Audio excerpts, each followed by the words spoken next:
जब लैंडिंग शुरू करेंगे 5:47 पे, तो उसके बाद लगभग जो पहला सिनेरियो में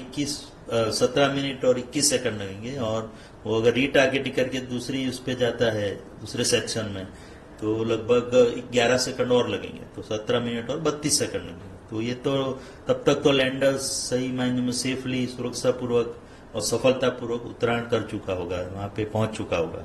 उसके 4-4.5 घंटे बाद ही वो जैसे मैंने बताया कि हम वो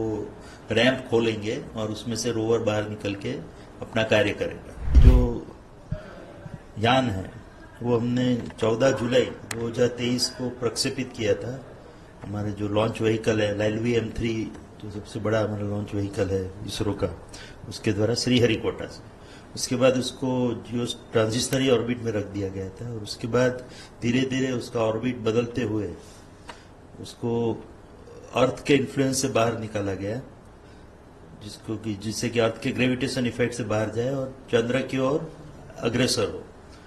जिसको ट्रांस ल्यूनर ट्रेजेक्ट्री बोलते हैं। उसके बाद उसको ल्यूनर ऑर्बिट इंसर्शन वो कार्य हुआ 5 अगस्त को, जबकि उसको ल्यूनर ऑर्बिट में दाखिल किया गया, और वो बहुत ही इम्पोर्टेंट महत्व का मैन्यूवर था, क्योंकि अगर वो हम चूक जाते तो फिर वो हमारे कंट्रोल से बाहर हो सकता था यान। बट पहले 2 बार हम कर चुके थे, इसलिए इस पर भी पूरा हमको विश्वास था, भरोसा था। तो वो तो बहुत ही सफलतापूर्वक हमने पार कर लिया वो पड़ाव। और उसके बाद 4 मेजर अर्थ मून बंद करते हुए उसका ऑर्बिट हमने लगभग 157 बाय 167 किलोमीटर लगभग 16 अगस्त को पार कर लिया। और इसके बाद उसको 17 अगस्त को हमने लैंडर मॉड्यूल और प्रोपल्शन मॉड्यूल दोनों को अलग कर दिया, क्योंकि प्रोपल्शन मॉड्यूल का मुख्य काम था कि उसको चंद्र की ऑर्बिट तक पहुंचाए, तो वो तो उसने पूरा कर लिया है। और उसके बाद प्रोपल्शन मॉड्यूल अलग होकर उसमें एक शेप पेलोड करके है, वो कार्य करता रहेगा, उसमें जितना फ्यूल है उसके मुताबिक। तो प्रोपल्शन मॉड्यूल में अभी हमारी जो इनिशियल एस्टिमेट है उसके मुताबिक लगभग 3 से 6 महीने तक का फ्यूल, और उससे भी ज्यादा हो सकता है, तो वो 3 से 6 महीने तो काम करेगा ही, और उससे ज्यादा भी करने की उम्मीद जगी है अभी। तो ये तो हुआ प्रोपल्शन मॉड्यूल। और जो लैंडर मॉड्यूल है वो 157 बाय 167 किलोमीटर से कार्यरत होके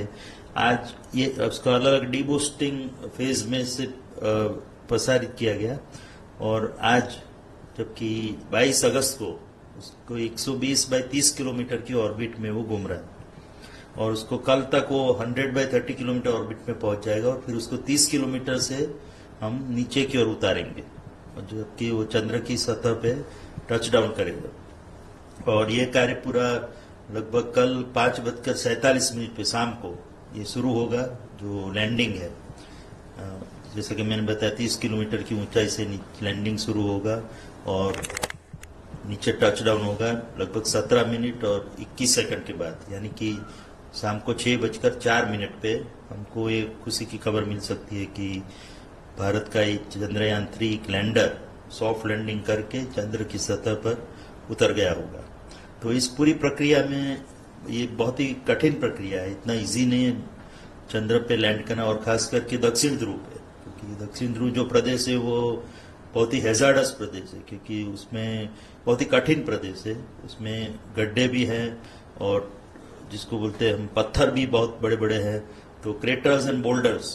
चंद्र में कहा जाता है कि बहुत ही है। तो ऐसे प्रदेश में उतरना, क्योंकि हमारे वैज्ञानिकों को वहां पर संशोधन करना है, इसलिए हमने ये चुना है। पिछली बार भी यही प्रदेश चुना था। और आपको पता होगा अभी जो ल्यूना 25 रशिया का मिशन क्रैश लैंड हो गया, तो उसका भी प्लान यही था कि इसी एरिया में वो जाके लैंड हो, बट दुर्भाग्यवश वो सक्सेस नहीं हो पाया, सफल नहीं हो पाया। तो इस तरह से बहुत ही कठिन कार्य है वहां पे उतरना, फिर भी हम पूरी तरह इसके लिए तैयार है। तो 30 किलोमीटर से शुरू करके वो 7.5 किलोमीटर पर जाएगा, वहां से 6.8 किलोमीटर। और ये पूरी प्रक्रिया में चारों थ्रस्टर इंजन फायर होंगे। उनका काम है कि जो रिट्रो फायरिंग करना, जिससे जो लैंडर की जो स्पीड है वो घटाई जा सके, क्योंकि फाइनली हमको नीचे पहुंचते पहुंचते एकदम उसको रोकना है, 0 स्पीड पे लाना है। तो जो पहले 1.68 किलोमीटर पर सेकंड से 30 किलोमीटर से शुरुआत की है, उसको वहां तक नीचे पहुंचते पहुंचते उसको 0 स्पीड पे लाने का है। तो इनिशियल 6.8 किलोमीटर पहुंचते पहुंचते उसकी स्पीड लगभग 4 गुना कम, यानी कि 358 मीटर पर सेकंड पे आ जाएगी। उसके बाद हम थोड़ा होवरिंग करके उसको अभी 2 इंजन बंद कर दिए जाएंगे और 2 इंजन के द्वारा उसका रिट्रो फायरिंग होगा और उसका स्पीड घटाते हुए उसको 800 मीटर की ऊंचाई तक ले आएंगे और 800 मीटर पर पहुंचते पहुंचते उसकी जो स्पीड है लगभग शून्य हो जाएगी, जो हॉरिजॉन्टल वेलोसिटी है। और उसके बाद उसको वो 800 से सीधा 150 मीटर तक सीधा ही उतर जाएगा, क्योंकि उस समय तक उसकी स्पीड एकदम घट के 0 मीटर पर सेकंड +-1 या 2 मीटर पर सेकंड तक हो जाएगी। तो सीधा नीचे उतरने के बाद 150 मीटर पे उसको काफी काम करना है, क्योंकि अलग अलग कैमरा से जो इनपुट है सेंसर, जो हमने LH डेक कैमरा करके एक हमने रखा है, जो वहाँ की परिस्थिति की जानकारी देगा, वहाँ की फोटोग्राफ्स देगा और उसका एनालिसिस करके उसको हम कंपेयर करेंगे जो हमने रेफरेंस डेटा स्टोर करके रखा है। और वो रेफरेंस डेटा है जो लैंडिंग साइट हमने चुनी है, वो लगभग 4 बाई 2.4 किलोमीटर की साइट है। उसको 24 बाई 24 मीटर के अलग अलग सेक्शन में बांटा गया है, तो लगभग 3901 उसके सब सेक्शन हो गए और उस पे कंपेयर करके उस समय पे जब वो 150 मीटर पे है वो कौन सी जगह पे खड़ा है, जो हमने जो निर्धारित किए वही जगह पे अगर खड़ा है तो वो सीधा 150 मीटर से सीधा नीचे की ओर प्रयाण करेगा और कुछ समय में वहां नीचे उतर जाने की संभावना है। बट अगर उसको लगता है कि थोड़ा उसको यहाँ से उसका ट्रेजेक्टरी चेंज करना है, जिसको हम रीटारगेटिंग बोलते हैं, तो 150 मीटर से थोड़ा खिसक के 60 मीटर तक आएगा और उसका एक्स और वाई मूवमेंट होगा और अगेन वहां पे वो इमेज लेके उसका एनालिसिस करके उसको कंपेयर करेगा। और जैसा कि मैंने बताया वो 3901 सेक्शन में से जो सेक्शन को योग्य लगता है वहां पे जाके वो सीधे 60 मीटर से सीधा नीचे उतर जाएगा। तो ये तो हमारी 2 पॉसिबिलिटी हुई कल जब हम नीचे उतरेंगे। तब अगर हमको लगता है कि जब वो 800-150 मीटर पे होगा, उसको लगता है कि कोई भी इमेज मैच नहीं हो रही है और कोई एक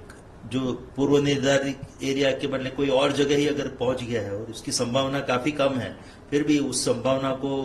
मद्देनजर रखते हुए हमने प्रोग्रामिंग में वो टेक केयर किया है। तो उस समय पे लैंडर खुद ही अभी इमेज जो कैमरा से इमेज आएगी उसका 2D इमेज लेगा और उससे प्रोसेस करके वहां पे जो उसको सेफ एरिया दिखता है, क्योंकि इमेज में सब पता लग जाएगा कि कौन सा एरिया सही है, कौन सा में क्रेटर और बोल्डर ज्यादा है, तो सही एरिया खुद ही चूज करके तो वो निर्णय वो अपने आप लेगा और सीधा वहां पे नीचे उतरने की कोशिश करेगा। और हमको पूरी आशा है कि ये तीसरे जो सैल्वेज या इमरजेंसी मोड है उसकी जरूरत नहीं पड़ेगी और जो पहले 2 मोड मैंने बताए उसमें से ही एक मोड पे और जो हमने निर्धारित किया साइट उसी में वो सही जगह पे उतराण कर देगा। सर एक सवाल ये भी होता है कि लैंडिंग के बाद जो रैंप है सर, वो सर कैसे खुलेगा सर? लैंडिंग जैसा कि मैंने बताया कि अगर हम सेफली लैंड कर लेते हैं सुरक्षा पूर्वक और सफलता पूर्वक, तो उसके लगभग 4-4.5 घंटे बाद, क्योंकि तब तक वहां पर जो डस्ट वो उड़ी है नीचे उतरते समय पे जो रिट्रो फायरिंग के कारण काफी धूल उड़ी होगी वहां पे, तो वो हमारे लैंडर के अलग अलग पुर्जों पे वो स्थापित हो गई होगी, तो वो धीरे धीरे वो निकल के नीचे गिर जाएगी। तो वो धूल सेटल हो जाए बाद में हम प्लान कर रहे हैं कि उसका रैंप खुलेगा, वो ऑटोमेटिक ही उसका कमांडिंग दिया ही हुआ है और रैंप के ऊपर ये बंधा हुआ है हमारा रोवर, तो उसका पायरो कटर से कटिंग करके तो वो रोवर नीचे की ओर ग्लाइड होगा और स्लाइड होगा, क्योंकि उसके ऊपर व्हील है उसके, तो व्हील के द्वारा रोल होके वो लैंडर के आजू बाजू लगभग 500 मीटर की त्रिज्या में काम कर सकता है अपनी रेडियस में। तो वो अपना काम शुरू करेगा और लगभग, क्योंकि हम लगभग सूर्योदय के दूसरे दिन ये सब उतरने का प्रयास कर रहे हैं, तो लगभग उसके बाद उसको 12-12.5 दिन मिलेंगे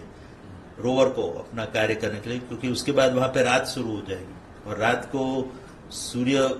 सोलर पावर तो उत्पन्न नहीं होगा, जिससे कि सोलर पैनल का जो आउटपुट है वो नहीं निकलेगा। बट उसके अलावा भी रात को एक दूसरा प्रॉब्लम ये होने वाला है कि टेम्परेचर -120 -150 डिग्री सेंटीग्रेड तक नीचा चला जाएगा और उस टेम्परेचर में इलेक्ट्रॉनिक सर्किट कितना काम कर पाएगी वो हमको पूरा विश्वास नहीं है, इसलिए हम सर्किट बंद ही कर देंगे, उसका पावर ऑफ कर देंगे। उसके 14 दिन बाद फिर से वहां पे सुबह होगी, क्योंकि एक 1 मून डे वो लगभग 14 अर्थ दिवस के बराबर होता है, पृथ्वी के दिवसों के बराबर। तो 14 दिन रात रहने के बाद एक बार फिर से हम उसको रिवाइव करने का ट्राई करेंगे रोवर को, और लैंडर के जो पेलोड है उसको भी, तो उसको स्विच ऑन करके हम देखेंगे कि वह कार्य करने के योग्य रहे कि नहीं। बहुत आशा तो नहीं है, बट फिर भी अगर सरवाइव कर जाते हैं कोल्ड टेम्परेचर और उसके इलेक्ट्रॉनिक जॉइंट्स मजबूत रहते हैं तो वो फिर से कार्य करने लगेगा। जैसा भी कार्य हो वो करेगा, थोड़ा बहुत कार्य, तो उतना हम एक्सपेरिमेंट के लिए हमारे लिए बोनस पीरियड होगा। तो ये ऐसे प्लान बनाया गया है। तो लगभग ये मिशन की लाइफ 14 दिन है, बोथ लैंडर और रोवर दोनों के लिए। और 14 दिनों तक जो एक्सपेरिमेंट करके लैंडर पे हमारे 4 पेलोड है और रोवर पे 2 पेलोड है, तो वो वहाँ की जमीन का जायजा लेके उसका कॉम्पोजिशन, इलेक्ट्रोमिक एलिमेंटल और मॉलिकुलर कॉम्पोजिशन लेके हमको वहाँ की जमीन, मिट्टी के बारे में, उसके मिनरल्स के बारे में हमको इंफॉर्मेशन देंगे, माहिती देंगे, जिसका उपयोग करके आगे रिसर्च कर सकते हैं, संशोधन कर सकते हैं हमारे वैज्ञानिक। सर ये सवाल भी होता है कि जैसा आपने कहा, तो रोवर को उतरने में और लैंडर को चंद्र पर उतरने में कितना समय लगेगा? जैसे कि मैंने बताया, जब लैंडिंग शुरू करेंगे 5:47 पे, तो उसके बाद लगभग जो पहले सीनेरियो में 17 मिनट और 21 सेकंड लगेंगे, और वो अगर रीटारगेटिंग करके दूसरी उस पे जाता है, दूसरे सेक्शन में, तो लगभग 11 सेकंड और लगेंगे, तो 17 मिनट और 32 सेकंड लगेंगे। तो ये तो तब तक तो लैंडर सही मायने में सेफली, सुरक्षापूर्वक और सफलतापूर्वक उत्तरायण कर चुका होगा, वहां पे पहुंच चुका होगा। उसके 4-4.5 घंटे बाद ही वो जैसे मैंने बताया कि हम वो रैंप खोलेंगे और उसमें से रोवर बाहर निकल के अपना कार्य करेगा। तो वो तो सीधा ही रोल हो जाएगा, तो उसमें तो हार्डली 1 और 2 मिनट ही लगेंगे उसको नीचे उतरने में, क्योंकि वो तो सीधा लगभग 5 मीटर का स्लोप जैसा एक सीढ़ी जैसी, जिसपे से रोवर नीचे उतरेगा। और रोवर के 2 जो पहिए हैं, एक पहिए पे हमने इसरो का सिंबल एम्बॉस किया है, दूसरे पहिए पे हमने अशोक स्तंभ जो भारत का है उसका सिंबल लगाया है। तो जब भी रोवर वहां पे घूमता रहेगा, मूवमेंट करेगा, उस समय पे उसकी छाप वो छोड़ेगा, अशोक स्तंभ और हमारे इसरो के सिंबल की।